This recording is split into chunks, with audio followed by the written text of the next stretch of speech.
How black intelligence was suppressed, and how power really works in South Africa. Introduction. South Africa is a black majority country. More than 80% of the population is black. Yet more than 30 years after apartheid, most black people remain poor, unemployed, indebted, economically powerless. And when corruption happens under black leadership, the world says, "See, black people cannot govern." But that story is incomplete. And it is dishonest. Because before we talk about corruption today, we must talk about corruption yesterday. The kind that built this country. The original corruption illegalized theft. Colonialism and apartheid were not accidents. They were economic projects. They used law, violence, and policy to steal land, labor, and opportunity. Land was taken. Livestock was taken. Businesses were blocked. Movement was restricted. Education was weakened. Wages were suppressed. Black people were turned into cheap labor for white wealth creation. This was not development. It was an organized theft, sanctioned by the state, protected by courts, enforced by police, and passed down through inheritance. That is how modern South African wealth was created. Not through genius, not through fair competition, through dispossession. How the lie was built. To justify this theft, a lie was created. The lie that black people were inferior, unintelligent, lazy, unfit to lead. That lie was repeated in schools, in churches, in newspapers, in law, for decades. Meanwhile, black Africans had built kingdoms, trade networks, and engineering systems long before Europe arrived. But that history was erased. Because you cannot dominate people who know their worth. So the lie became policy. Freedom arrived, power did not. In 1994, apartheid ended. Political freedom arrived. Black leaders took office. People celebrated. But something important did not change. Ownership. Land ownership. Corporate ownership. Banking control. Industrial control. Capital flows. These remained concentrated. In simple terms, the faces changed. The system did not. South Africa became a democracy. But the economy remained structurally unequal. This is not my opinion. It is documented in inequality data. A small elite still controls most assets. That shapes everything. Jobs, housing, schools, crime, politics. Why corruption became racialized. When corruption happens in government, it is visible. It makes headlines. People go to jail. Scandals trend. And because government is now led by black people, corruption becomes a black problem. But the quiet corruption, structural extraction, is invisible.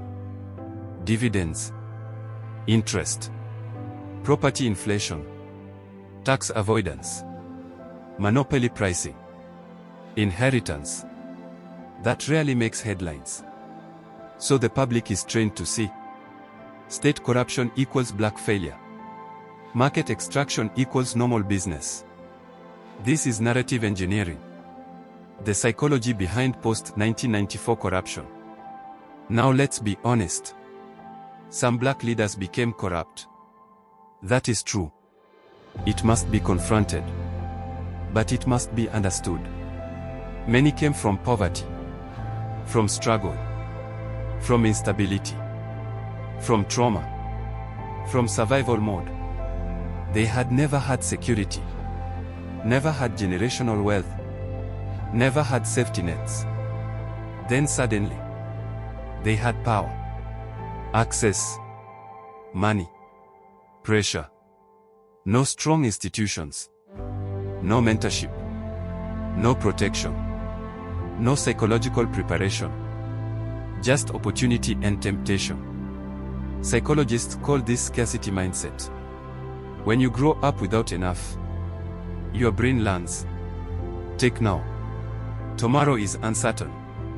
So when power arrives, people secure themselves fast, even if it destroys the system. That is how trauma meets opportunity. And corruption grows. How state capture really worked. State capture did not happen by force. It happened through psychology.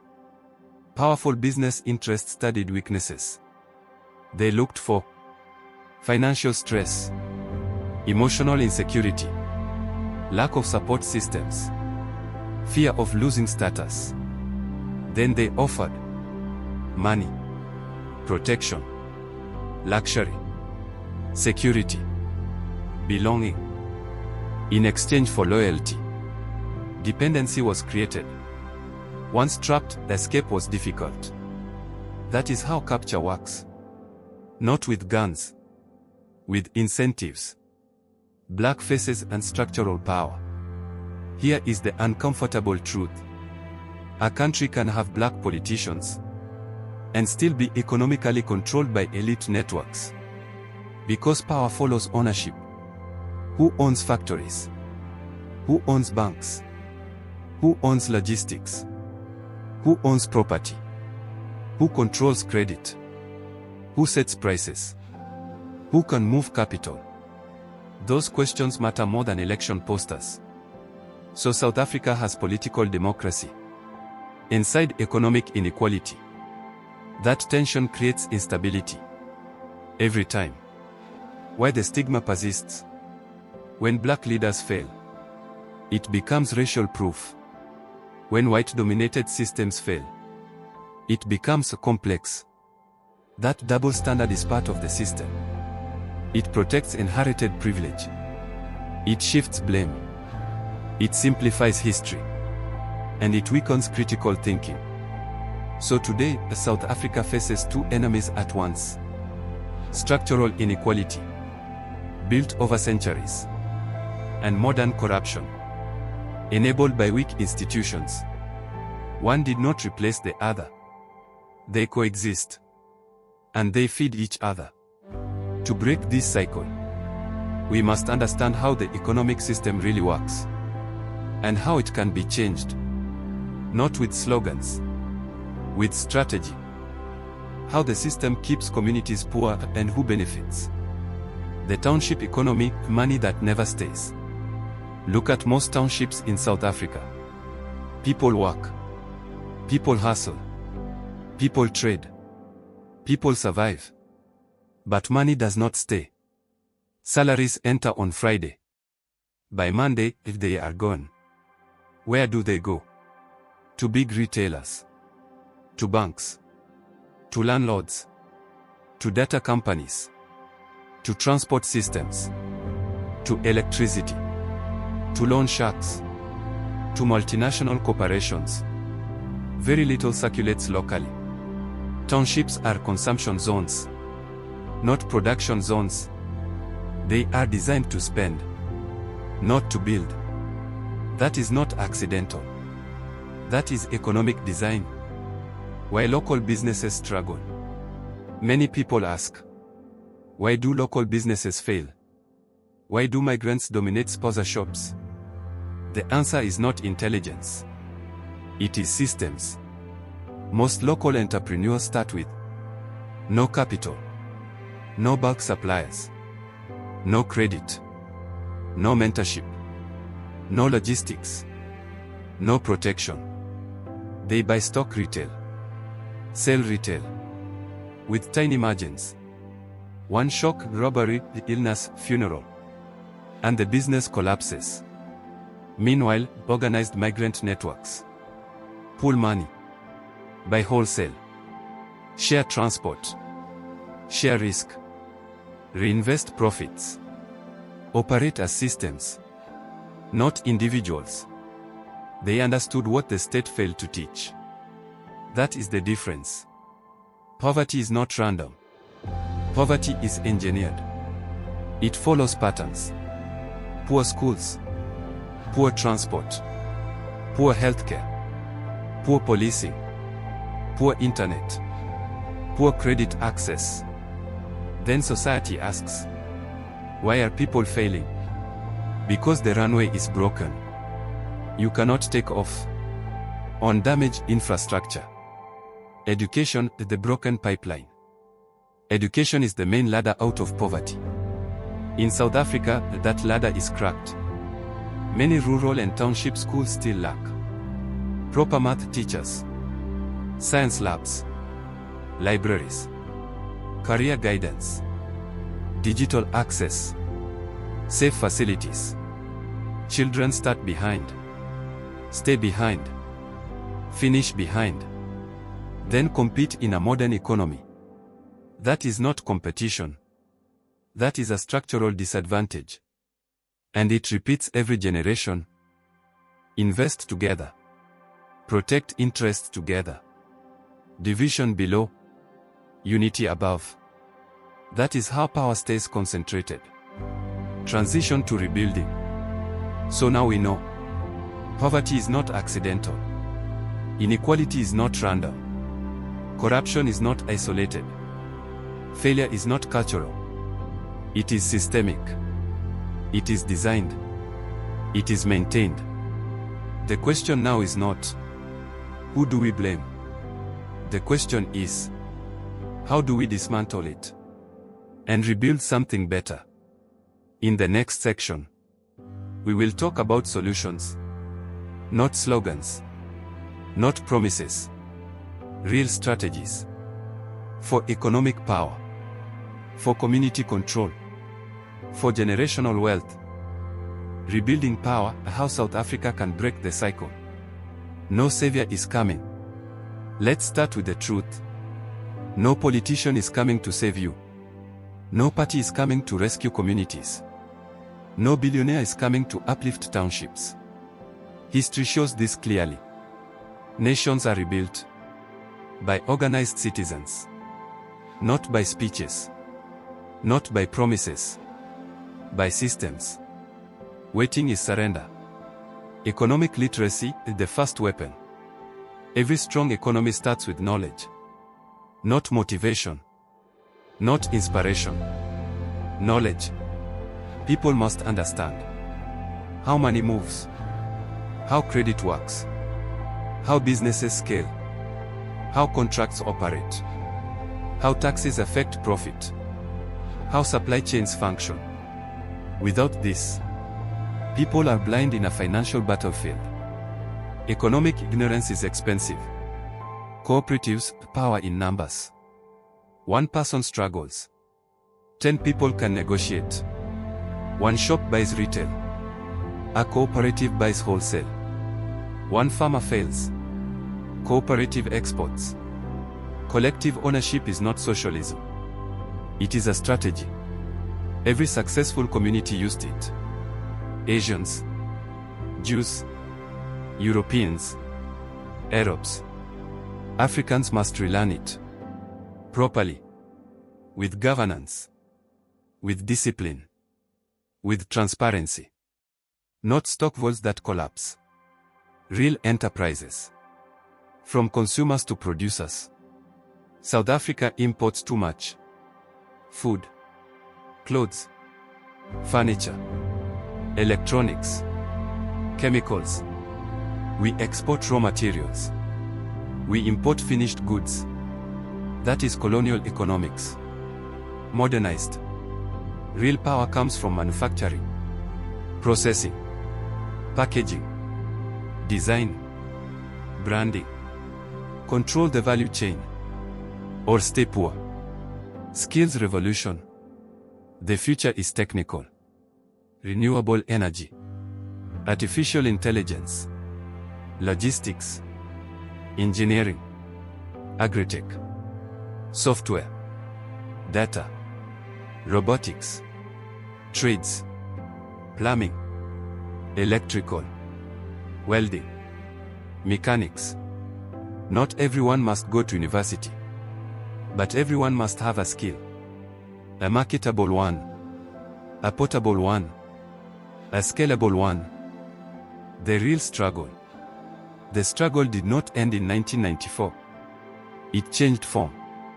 From legal oppression to economic exclusion. From physical chains to financial ones. From pass laws to credit scores.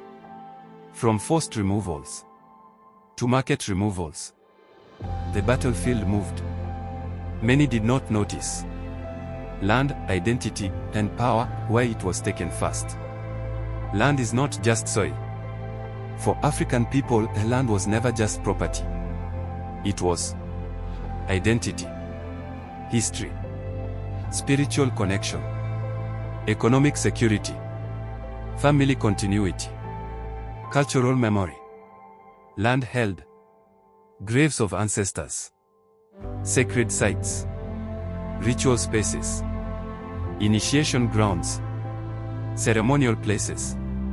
It was where names were born, where clans were rooted, where stories lived, where belonging was proven.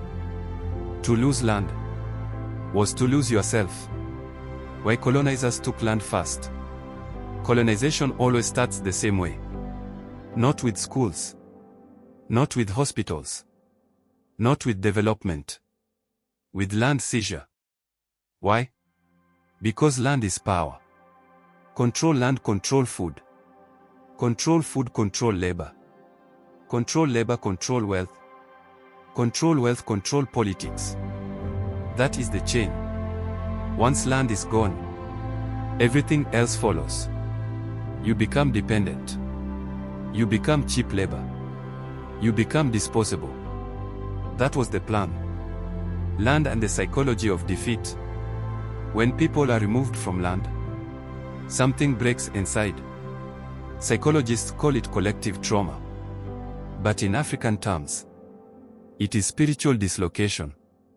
You are separated from your ancestors, from lineage, from ritual grounding, from sacred geography. Over time, people begin to feel rootless, powerless, temporary, unworthy. That is not natural. That is engineered. A disconnected people are easier to rule. Family structure and land. Traditionally, land held families together. It ensured intergenerational wealth, collective responsibility, mutual protection, shared production, elder authority, youth guidance. When land was taken, men became migrant workers. Families were split. Fathers lived in hostels. Children grew up without stability. Communities weakened. Social discipline collapsed. That damage still echoes today. Broken families are not accidental. They are historical products. Minerals, wealth, and extraction. South Africa is rich in gold, platinum, diamonds, coal, rare minerals. These sit under stolen land. For over a century, these minerals funded foreign wealth, corporate empires, global industries, while local communities got pollution, low wages, displacement, disease, poverty.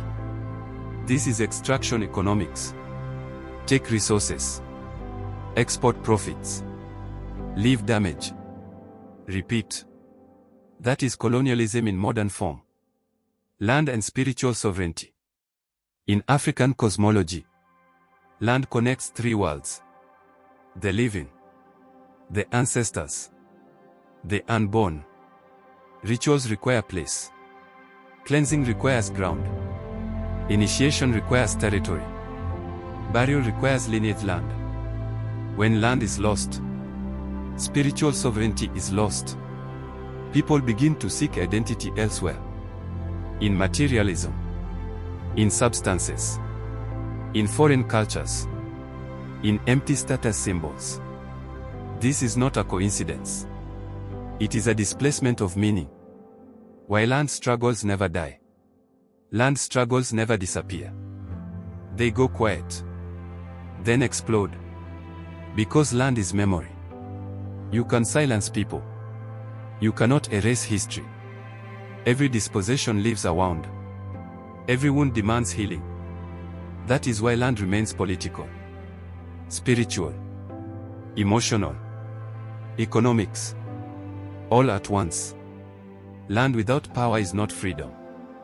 But here is another truth. Land alone is not enough. Land without capital, skills, infrastructure, markets, technology becomes symbolic. True liberation is land plus production, land plus industry, land plus knowledge, land plus access. Otherwise, people remain poor on their land. That is another trap. Protecting the mind in the final frontier. After land was taken, the next target was the mind. Language suppression, cultural shame, historical erasure, media distortion, educational bias, spiritual ridicule. This was mental colonization. A people who doubt themselves, do not fight effectively. A people ashamed of their past, do not build confidently. Mental sovereignty is liberation. Without it, land means nothing. Reclaiming power holistically. True restoration is holistic.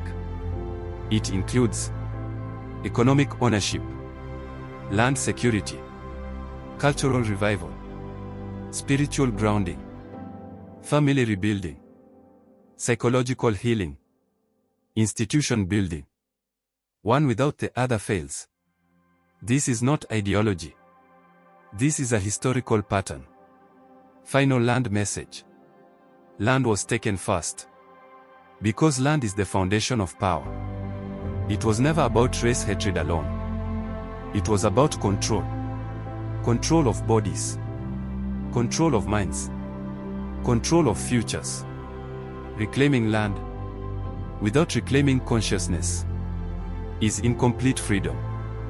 Reclaiming consciousness, without economic power, is fragile. Liberation is total, or it is temporary. So when we talk about rebuilding South Africa, we are not talking only about money. We are talking about restoring identity, restoring dignity, restoring memory, restoring confidence, restoring sovereignty, on every level. Closing. Black intelligence was never weak. It was targeted. Black leadership was never the main problem. Weak systems were. South Africa's future is not cast. It is contested. And the winners will be those who organize, those who learn, those who build, those who refuse distraction, those who demand accountability, those who create institutions. History is not finished. It is waiting for builders. My people, this struggle was never only about voting. It was never only about flags and anthems. It was about land. It was about dignity. It was about power. It was about the mind. Steve Biko warned us when he said, "The most potent weapon in the hands of the oppressor is the mind of the oppressed." He was telling us that no system can control you unless it first controls how you think. That is why they attacked our history. That is why they attacked our confidence. That is why they attacked our identity. Because a people who doubt themselves are easy to rule. And Chris Honey reminded us of another truth when he said, "The workers and peasants of this country must have access to the land and must own the means of production." He was telling us that freedom without ownership is illusion. That political power without economic power is decoration. That flags without factories, votes without land, and speeches without wealth change nothing. Today, their message still stands. Protect your mind. Reclaim your land. Build your industries. Organize your communities. Educate your children. Demand accountability. Because no nation rises by accident. It rises when its people decide that destruction is over, division is over, and dependency is over. The future is not waiting for permission. It is waiting for builders. This is our time. And history is watching.